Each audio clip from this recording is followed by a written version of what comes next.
Bailey Boys Towing was kind enough to come out and help us get our ZL1 to its winter resting spot in the showroom. So these cars, the tires are not rated for cold temperatures.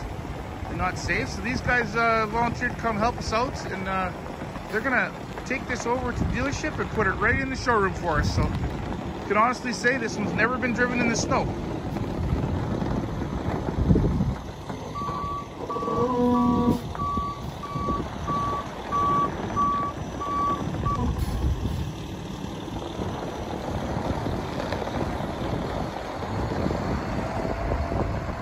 Okay, and there it goes.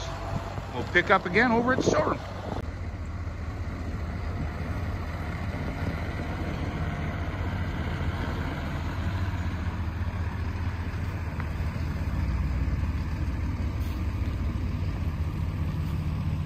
Great dirt. Line him up.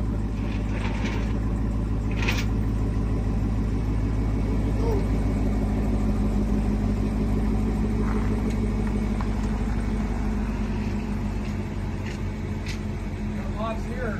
Roger.